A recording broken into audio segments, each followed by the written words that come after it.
Okay. Hello, I'm Dr. John. This is Vikram. He's our new patient. He's come to our office because he has low back challenges. Okay? First thing I want you to know is his posture. He has an anterior inferior right shoulder.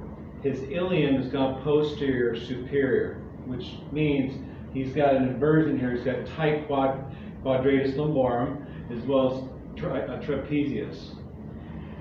When I static palpate him, more than likely he'll have a sacral base posterior on the right, which is creating postural distortion in his lower back.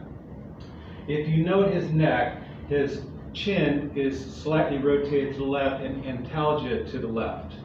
His left shoulder is superior and also posterior. So now what we're going to do is we're going to do a static palpation on this table. Utaledo, please lie face down. Will you correct his pelvis on this drop table or this table? Here. Okay. I'm going to do everything here. Ready? Okay. He has a short right leg, which is usually an indication of sacral base posterior in the right. Now I'm going to palpate the sacral base. And in fact, he does have sacral base posterior right.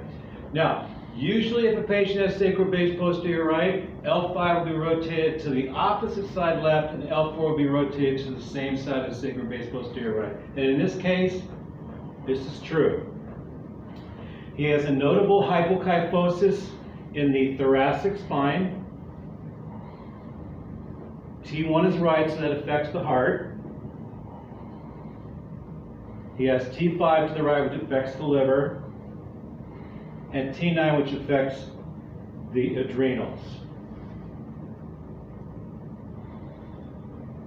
C1 is right, and C6 is left. Notably, usually if C1 is subluxated, the opposite side C6. So C1 right, C6 left. C2, notably, if it's subluxated, it'll be opposite C5. If it's left, it'll be right C5. If it's right, it'll be left C5. He does not have a C2, C5 complex. He has a C1, C6. I'm going to first adjust T1. We are going to apply a scissors move. He has a spinous left, so the contact point is going to be on the left. Stabilize hand on the skull, straight, lateral. And it moved beautifully. Next, I'm going to work on his lower back. Since he has sacral base posterior on the right, I'm going to ask the patient to lie on his side, right side down, and left side up facing me. Please relax your head. Get the patient in position. It's very important. Angles are extremely important in the proper adjustment because adjusting is all physics. Make sure, doctors, that you are comfortable in doing this move. Contact point is going to be S2, medial, right side sacrum. The adjustment is going to be a clockwise P to A move like this. Wow. It's all speed. Beautiful. Next, we are going to take care of the AS component.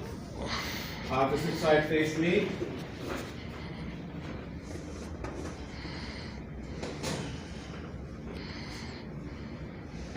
Once again, make sure the patient's comfortable, and doctors, you must also be comfortable. Contact points, ischial tuberosity, straight down the leg. All speed. Just like that. Good. Next, we're going to remove the anteriority components of the thoracic spine. So I'm going to ask the patient to sit up and face me. Okay, move down a little bit, sir. No, sit up, move down. Right here's good. Okay. So far, the patient is responding to the adjustments perfectly.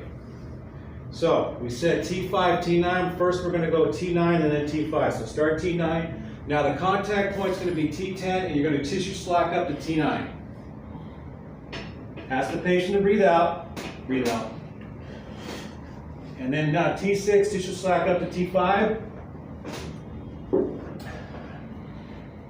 Place your hands on your stomach. Come towards me.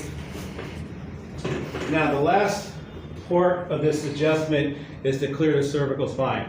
Always start from the inferior aspect of the cervical spine and work your way up towards C1. So, in our earlier discussion, I noted C6 on the left and C1 on the right. And rechecking, yes, this is true. So I'm going to start with C6, contact the line on the tissue slack out, take it to end play, straight lateral move. C1 contact, close your eyes. Tissue slack up, straight lateral. The patient is now clear. So, I'm going to assess my work. I'm going to ask the patient to lie face down, utto. This is the time to assess my work.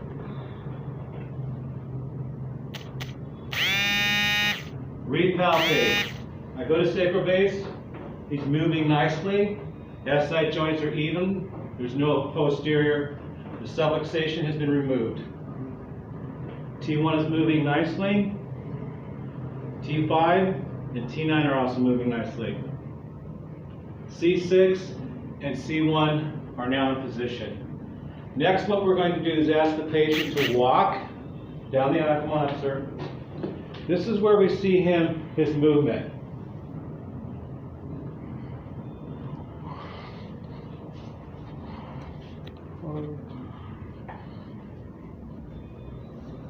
Okay, come here, sir, please. Stand. Also, he needs internal rotation component. We can use that on the top table.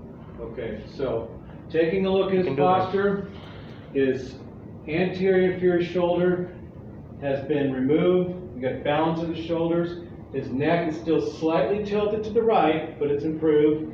And also his pelvis is now even. What we're going to do now is go to what's called a drop table and remove the internal component of the pelvis. So I'm going to ask the patient, utto, lie face down.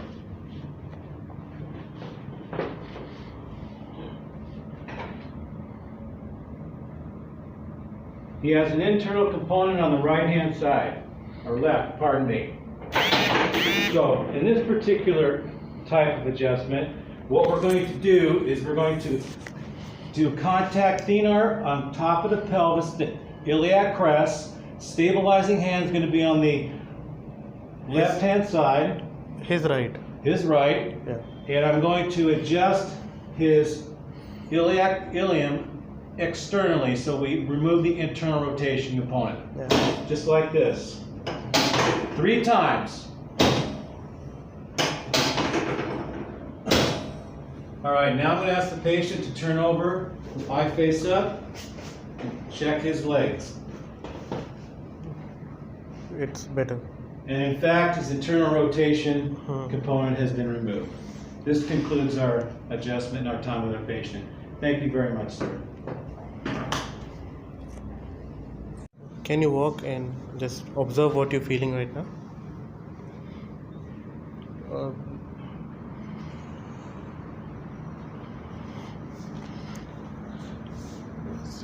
I can see you're improved, but a lot of forward bending. You should avoid forward bending as of now.